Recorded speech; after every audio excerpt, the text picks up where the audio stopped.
Sobrang takot ko, sobrang lakas ng lindol. Dahil nagutom na kami sa kagagala, kumain muna kami ng lomi at ito ay libre ni Bonbon at handa na rin kami mga sis para bukas. Dahil linggo ngayon mga sis, kaya ito kami ni Kuya Kyle ay nakabihis para magsimba. Si Inday pala mga sis ay nauna na doon sa simbahan, kami na lang ni Kuya Kyle ang nahuli. Kaya si Kuya Kyle ang pinalagay ko ng aking mga burloloy dito sa katawan dahil nga hindi ako makapaglagay. Dati kapag nandito si Inday talaga ang naglalagay ng mga burloloy ko.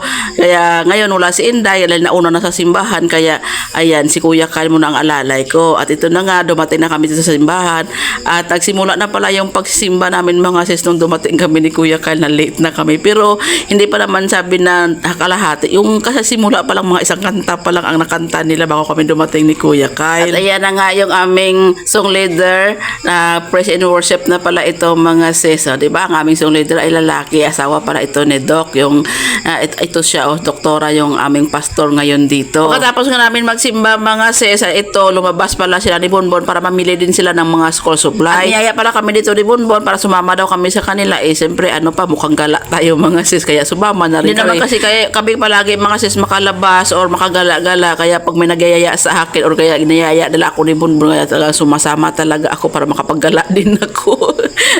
Hindi nakatinggalan tayo dito sa aming barangay. Diba? At ito na nga mga sis, namimili na pala sila Inday at saka ni Kuya Kyle dito ng mga kulang nila ng mga gamit. At pagkatapos ko namin maggala-gala mga sis, mga gutom na yung mga person. Kaya ito, sabi ko kay Bonbon, magmerienda kami. Siyempre, sabi ni Bonbon, sige, sagot ko. Diba? Kasi nakatanggap nga sila mga sis ng blessing sa trabaho ni Bonbon. Siyempre, ano pa, sweldo. Kaya ayan, nang libre ang busing. At ito nga mga sis, kumain kami ng lumi. Ayan, nakadalawang order kami ng lumi dito. At sige na yun naman si Kuya Kyle, talagang dami niya talagang nakain dito. At saka si Inday, talagang busog match talaga kami. Kaya maraming salamat Bon sa libreng merienda, lumi. Masarap humigop ng sabaw dahil maulan-ulan talaga ngayon mga sis. Kaya sabi namin maglumi kami dahil malamig nga ang panahon. Mga tahimik na yung person dito mga sis dahil nga busy sa pagsusubo. Hindi naman yan si Kuya Kyle, talagang higop na higop talaga. At ito naman kami dalawa ni Bonbon. Ayaw, sana rin magpa-video dito ni Bonbon, pero wala sa magawa dahil naka-video na ako, naunahan ko na siya bago niya nakita na wag daw siyang isali sa video. At ito nga mga sis, lumi sutanghon pala itong aming na-order, itong kinakain namin dalawa ni Bonbon. Tapos sa kanila naman ni Kuya Kyle, sa mga bata ay lumi pansit pala yan. At saka si Inday, tingnan nyo. At ito nga mga sis, nakabili na pala ako ng hook and eye. Yun nga yung na-post ko pala mga sis sa picture na kung ano yung pangalan nung kailangan ko dito sa palda ni Inday. Hook and eye daw yung pangalan, kaya nakabili na talaga ako. Kaya maraming salamat sa mga nagsabi dito kung ano yung pangalan ng aking kailangan na yung sa palda ni Inday. Kaya ayan, tinahi ko na mga sis, nilagay ko na sa palda ni Inday. At ito na nga mga sis, parang nanahi ako, si Kuya Kyle naman dito ay binalatan niya pala yung labong na binigay ni tatay. Kaya sabi ko ilagay niya muna dun sa lamisa, pagkatapos ko magtahi ay hiwa-hiwain ko na yan. Pero hindi pa ako nakapaghiwa-hiwa dito mga sis dahil pagkatapos ko manahi, ito naman si Inday lumapit sa akin dahil lagyan daw ng pangalan yung lahat ng gamit niya dahil para daw hindi mawala at saka maalaman niya daw na kanya gamit yun dahil sa school daw ipare-pareha daw minsan yung mga gamit, kaya kailangan talaga lagyan ng pangalan isa-isa. At yun naman yung gamit ni Inday, puro purple yan, favorite color ni Inday ay purple. Tapos ayan naman si Kuya Kyle, ayan binuhat niya si Inday, kayang-kaya niya talaga buhatin. At kumaya nga si Kuya Kyle din lumapit din sa akin, lagyan din ng pangalan yung kanyang mga notebook at saka lagyan din ng kung ano yung subject na notebook na yan.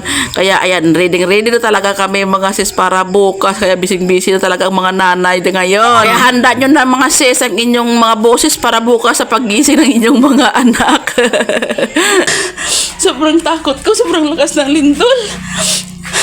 Ito pala mga sis, ang kaganapan namin bago pala ang lindol. Maaga pa, nagising na pala ako para ipag-prepare ang mga bata dahil first day of school nga ngayon. Alas 5 ng umaga, ginising ko na sila para makapag-prepare na rin sila ng kanilang mga sarili, makapagligo na rin sila. Tingnan nyo nga si Inday yan, excited talaga yan si Inday pumasok sa school at saka si Kuya Kyle. Excited talaga silang dalawa pumasok sa school mga sis. Tingnan nyo naman yan, nakapurma pa na si Kuya Kyle maaga pa. Tapos si Inday naman, siguro may crush na talaga ito sa school mga sis dahil balik ng balik kanina pa rito sa salamin. Tapos panay lang ang suklay sa buhok. Tingnan nyo naman yung buhok ni Inday. Pasok ka na nga, pero tingnan nyo naman yan. Ginupit niya kasi yan mga sis, yung kanyang buhok. At tinitingnan ko nga itong bag ni Inday mga sis. Tingnan nyo ba, bagong-bago pa talaga pati yung bag ni Kuya Kal. Kaya hindi na talaga ako bumili ng bag nila ng mga sis dahil yung mga bag nila ay bago pa. Hindi talaga na luma. Nilabahan lang namin yan mga sis.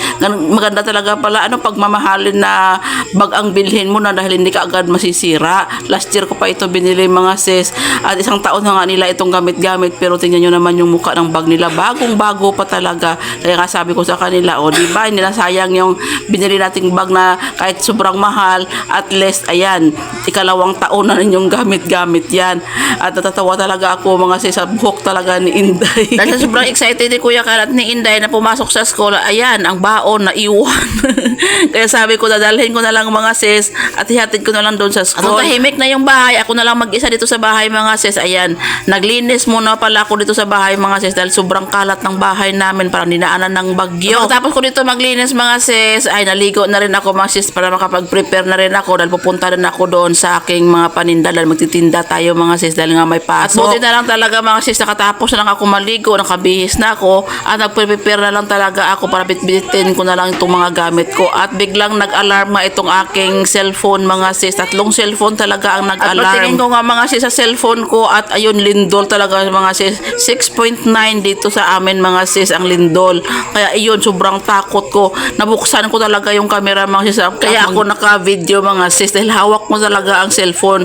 At binuksan ko na lang yung camera. O diba ganyan talaga mga sis, basta content creator ka talagang kahit na nervous ka na talagang makuha mo pa talaga mag-video. Pagkatapos nga mga sis na maglindol, ayan, inikot ko ang buong bahay mga sis at tiningnan ko kung ano yung mga nabasag kasi minaririnig talaga ako na maraming nabasag at nagkandahulog. Pero sa awa ng Panginoon mga sis, wala naman akong nabasag dito. Wala namang na-damage dito sa bahay namin. Siguro sa kapitbahay, siguro yung mga nabasag na marami. Nanginig talaga ako mga sobrang takot ko, sobrang lakas ng lindol. Naka-video ako dahil nang mahinahawakan ko yung cellphone ko dahil paalis na ako. Nagliligpit ako nito mga karga ko. Nag-alarman itong cellphone ko, agad-agad ko kinuha. Pagtingin ko, earthquake. Kaya naka-video ka agad ako, Lord. Thank you, Father. Ganda orang ninig ko. Kaya doon na naging okay na mga sis, nakauwi na pala yung mga bata dito sa bahay kasi kinuha pala sila ng pinsan ko doon sa school at naging okay na ang lahat. Ayun, nagpunta na ako dito sa tindahan ni Nanay para makapagtinda na ako mga sis at ayan nga, nagluluto na pala ako dito ng waffles. Sa lahat ng taga Mindanao, lalo na sa Jinsan, sa Glan, Sarangani, kumusta naman kayo mga brother and sister? Sana okay kayong lahat dyan. May God bless you all. Hanggang sa muli mga sis, bukas ulit. Maraming salamat sa inyong panonood. May God bless you all. I love you all. Sana safe lahat ng taga Mindanao. Paki-comment naman dito kung taga saan kayo. Kung saan umabot itong aking video. Maraming salamat. I love you all. God bless. Sarap ang kain ni Kuya Kal sa kanyang niluto na ulam. Hello mga sis, back to normal na nga ang lahat. Kaya ito, maaga na naman tayo gumising mga sis dahil may pasok na nga yung mga bata. Back to normal na nga sabi nila, pero ang nervyos mga sis nandito pa rin. Ang trauma nandito pa rin, hindi pa rin nawawala. Lalo na kanina mga sis ay naglindol na naman. Ay naku, ang mga aftershock, ang dami-dami pa talaga. Hindi pa talaga nawawala. Kaya ito ngayong umaga mga sis, maaga pa ginising ko na yung mga bata para makapagayak na sa kanilang mga sarili. At ito lang nga si Inday mga sis ay naghanda na ng kanilang haalmusal at saka naglagay na pala dito si Inday ng pagkain sa kanyang baunan. Nagbabaon kasi yan sila mga sis para hindi na sila umuwi dito sa bahay kung tanghali dahil nga ay sobrang init. At yan na rin nga si Kuya Kal mga sis, naglagay na rin siya ng kanyang pagkain sa kanyang baunan at pagkatapos kanila mag-prepare ng kanilang mga baon at ito kumain na rin sila ng almusal. Tortang talong lang pala mga sis ang aking niluto ngayon at ito na rin ang kanilang baon baon sa school. Kung ano kasi mga sis yung niluluto ko para sa almusal nila, yun na lang din mga sis ang pinapabaon ko sa kanila para hindi na ako magluto-luto ng doble-doble pa. At ito na ako, tapos na pala silang kumain, kaya nag-toothbrush na sila. At si Jason pala dito mga sa oras na to ay gising na rin, kaya kumakain na rin siya dahil papasok na rin siya sa trabaho.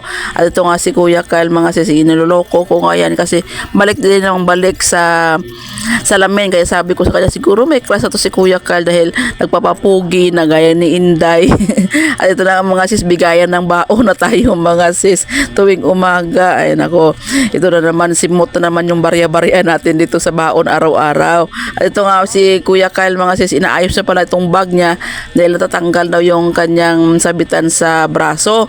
Kaya sabi niya sunugin niya daw para dumikit doon sa isa niyang tela. Ewan ko paano niya ginawa yan para hindi na to talaga matanggal. Fast forward, tanghali na pala ito mga sis, dito na pala ako sa aking mga paninda. Si Kuya Kyle pala dito pala umuwi ng tanghali sa bahay lang ni Nanay sa tindahan kung saan ako nagtitinda. At dito na rin pala siya kumain, pero si Inday ay hindi pupunta dito sa para kumain kasi may baon naman. Sabi ko kay Kuya Kyle, bakit ka umuwi? Sabi niya gusto niya lang din daw na doon daw sa akin sa kakain, sasabay daw kami.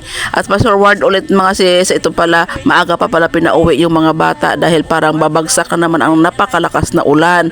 Kaya yan si Inday ay umuwi ng maaga, 3 o'clock pa lang yan ay umuwi na pala sila. At yun naman yan mga sis, ang lakas ng hangin, bumagsak pa yung isang sanga ng kahoy dito. Mabuti na lang yung nakamotor ay hindi nabagsakan, talaga nakadaan lang talaga sila bago bumagsak yung sanga ng kahoy.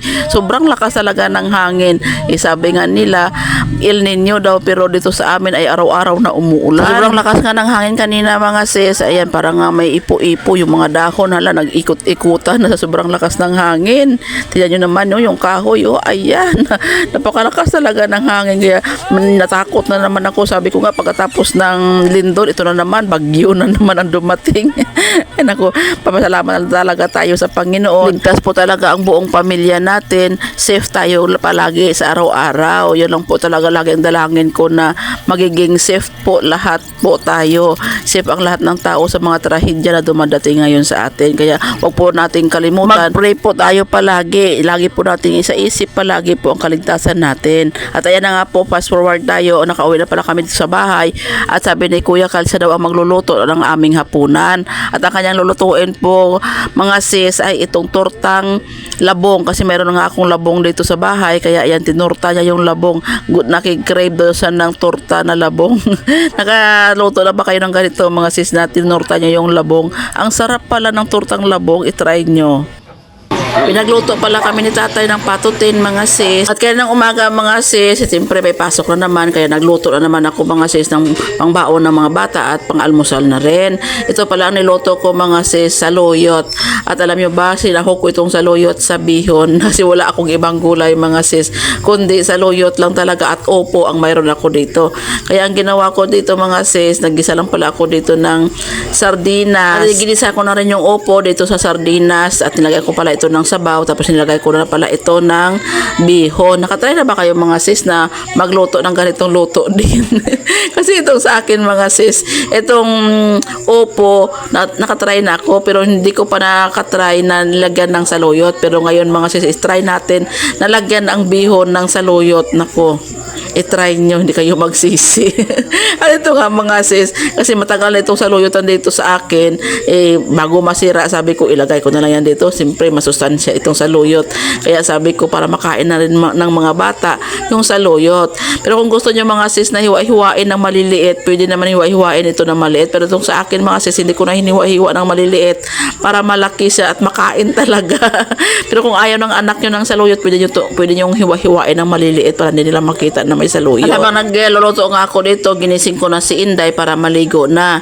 Tapos na Inday na maligo, si Jason naman ang sumunod, tapos si Kuya Kyle. At ayan na nga mga sis, si Inday, hindi ko na kailangan talaga na bihisan, na pagsilbihan, na magsuot ng uniform niya, ng medyas na, saka sapatos niya, sarili niya talaga, marunong na talaga siya, malaki na. At ito na nga mga sis, luto na pala itong aking bihon, at nagsangag na rin pala ako dito ng bahaw. At magbalot na rin pala ako mga sis ng baon ni Kuya Kyle at saka ni Inday. At yan na nga ang aking nilagay dito sa kanilang baunan, yung bihon. Ito na rin ang kanilang tanghalian. At ayan na nga, nagpatulong na pala si Inday sa akin sa paglagay ng towel dito sa likod niya dahil napapawisan daw lagi yung likod na nababasa yung uniform niya. Kaya nilagyan ko naman. Kaya tinulungan ko na rin mag-ayos ng kanyang palda dahil masikip pa talaga mga sis tong palda ni Inday.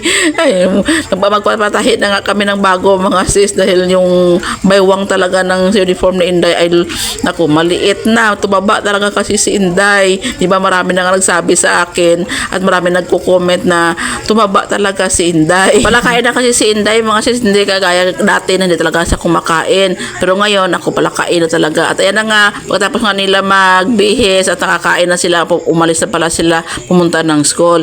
At fast forward tayo mga sis, tanghali na pala ito. Mayroon palang binili si nanay na grasshopper at ayan, pinatikim niya nga sa amin. Sa online niya daw ito binili.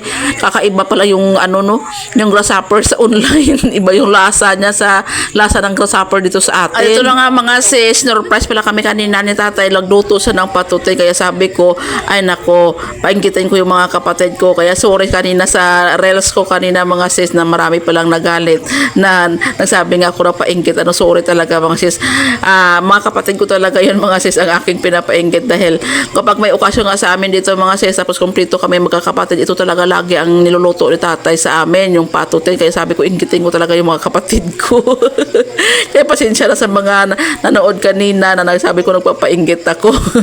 Pasensya na po talaga. Sabihin nyo na naman, ma-stroke na naman ako. At ayan mga sis, pakpak lang yung kinain ko. Yan lang talaga, ganyan lang kalaki ang kinain ko. Hindi ako kumain ng marami.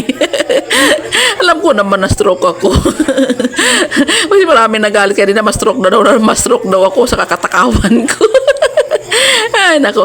At fast forward nga tayo mga sis. At ito ngayong hapon lang, lumabas kami ni Jason para mamili pala ng siomay na aking tinitinda dahil wala na naman tayong stock mga sis. Kaya yan, namili na naman tayo. At ayan, sabi ko nga kay Jason, piliin niya yung bago doon sa ilalim, kumuha kasi mga bago yan sa baba.